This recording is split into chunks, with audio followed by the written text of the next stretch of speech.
Hello ಕರ್ನಾಟಕದ ಜನತೆ, welcome back to update Kannada 360 channel. So ಇವತ್ತಿನ ವಿಡಿಯೋದಲ್ಲಿ ಗೃಹಲಕ್ಷ್ಮಿ ಯೋಜನೆ 6ನೇ ಕಂತಿನ ಹಣ ಬಿಡುಗಡೆ ಆಗಿದೆ.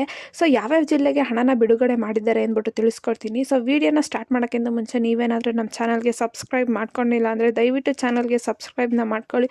ಹಾಗೆ ವಿಡಿಯೋನ ಆದಷ್ಟು ಶೇರ್ ಮಾಡಿ, ವಿಡಿಯೋಗೆ ಲೈಕ್ ಕೊಟ್ಬಿಟ್ಟು ವಿಡಿಯೋ ನೋಡಿ. ಸೊ ಸರ್ಕಾರದವರು ತಿಳಿಸ್ದಂಗೆ ಫೆಬ್ರವರಿ ಮೊದಲನೇ ವಾರದಲ್ಲೇ 6ನೇ ಕಂತಿನ ಹಣನ ಬಿಡುಗಡೆ ಮಾಡ್ತೀವಿ ಅಂತ ಹೇಳಿದರು. ಹಾಗೆ 6ನೇ ಕಂತಿನ ಹಣನ ಕೆಲವಾರು ಜಿಲ್ಲೆಗಳಿಗೆ ಬಿಡುಗಡೆ ಮಾಡಿದ್ದಾರೆ. ಸೊ ಯಾವ್ಯಾವ ಜಿಲ್ಲೆಗೆ ಬಿಡುಗಡೆ ಮಾಡಿದ್ದಾರೆ ಅಂತ ಒಂದು ಪಟ್ಟಿನೂ ಬಿಡುಗಡೆ ಮಾಡಿದ್ದಾರೆ. ಸೊ ಯಾವ್ಯಾವ ಜಿಲ್ಲೆ ಅಂತ ತಿಳಿಸ್ಕೊಡ್ತೀನಿ. ಸರ್ಕಾರ ಪ್ರತಿಯೊಂದು ಜಿಲ್ಲೆಗೂ ಕೂಡ ಒಂದೇ ಬಾರಿ ಹಣನ ವರ್ಗಾವಣೆ ಮಾಡುತ್ತೆ. RBI ಅವರ ಪ್ರಕಾರ ಒಂದೇ ದಿನಕ್ಕೆ ಇಷ್ಟು ಹಣನ ಎಲ್ಲರ ಖಾತೆಗೂ ವರ್ಗಾವಣೆ ಮಾಡೋಕ್ಕಾಗಲ್ಲ.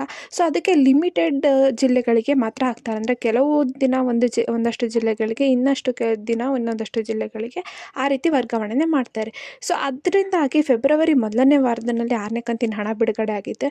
ಮೊದಲನೇ ವಾರದಲ್ಲಿ ಯಾವ್ಯಾವ ಜಿಲ್ಲೆಗೆ ಹಣನ ವರ್ಗಾವಣೆ ಅಂದರೆ 6ನೇ ಕಂತಿನ ಜಮಾ ಮಾಡ್ತಿದ್ದಾರೆ ಅಂದರೆ, ಸೊ ಒಂದು ಬೆಂಗಳೂರು ನಗರ ಮತ್ತು ಬೆಂಗಳೂರು ಗ್ರಾಮಾಂತರ, ದಕ್ಷಿಣ ಕನ್ನಡ, ಉತ್ತರ ಕನ್ನಡ ಮತ್ತು ಕೋಲಾರ, ಚಿಕ್ಕಮಗಳೂರು, ಗದಗ, ಧಾರವಾಡ, ಬಳ್ಳಾರಿ, ಬಾಗಲಕೋಟೆ, ಹಾವೇರಿ, ಮಂಡ್ಯ ಮತ್ತು ತುಮಕೂರು, ಶಿವಮೊಗ್ಗ, ಉಡುಪಿ, ಯಾದಗಿರಿ ಮತ್ತು ರಾಯಚೂರು ಈ ಮೊದಲಾದ ಜಿಲ್ಲೆಗಳಿಗೆ 6ನೇ ಕಂತಿನ ಹಣನ ಬಿಡುಗಡೆ ಮಾಡಿದ್ದಾರೆ. ಸೊ ಈ ಜಿಲ್ಲೆಯವರು ಬೇಕಾದರೆ 6ನೇ ಕಂತಿನ ಹಣ ಬಂದಿದೆಯೋ ಇಲ್ವೋ ಅಂತ ನೀವು DBT ಮೂಲಕ ಚೆಕ್ ಮಾಡ್ಕೋಬೋದು.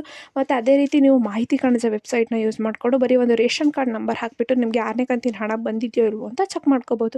ಸೊ ಇನ್ನು ಯಾರ್ಯಾರೆಲ್ಲ ಹೊಸ ಅಪ್ಲಿಕೇಶನ್ ಹಾಕಿದ್ದೀರಾ ಅವರು ಕೂಡ ನಿಮ್ಮದು ಸ್ಟೇಟಸ್ ಅಂದರೆ ಅಪ್ಲಿಕೇಶನ್ ಸ್ಟೇಟಸ್ ಅಪ್ರೂವ್ ಆಗಿದೆಯೋ ಇಲ್ವೋ ಅಂತಲೂ ಕೂಡ ಮಾಹಿತಿ ಕಣಜ ವೆಬ್ಸೈಟಲ್ಲಿ ನೀವು ನೋಡ್ಕೋಬೋದು. ಸೊ ಈ ಪುಟ್ಟು ವಿಡಿಯೋ ನಿಮಗೆ ಇಷ್ಟ ಆಯಿತು ಅನ್ಕೊತೀನಿ. ಇಷ್ಟ ಆದರೆ ದಯವಿಟ್ಟು ಚಾನಲ್ಗೆ ಸಬ್ಸ್ಕ್ರೈಬ್ನ ಮಾಡ್ಕೊಳ್ಳಿ. ಹಾಗೆ ವಿಡಿಯೋನ ಆದಷ್ಟು ಶೇರ್ ಮಾಡಿ. ನಾನು ನನ್ನ ನೆಕ್ಸ್ಟ್ ವಿಡಿಯೋದಲ್ಲಿ ಮಾಹಿತಿ ಕಣಜ ವೆಬ್ಸೈಟ್ನ ಯೂಸ್ ಮಾಡ್ಕೊಂಡು ಹೇಗೆ ನಿಮ್ಮದು ಅಪ್ಲಿಕೇಶನ್ ಸ್ಟೇಟಸ್ನ ಚೆಕ್ ಮಾಡೋದು ಅಂತ ತಿಳಿಸ್ಕೊಡ್ತೀನಿ.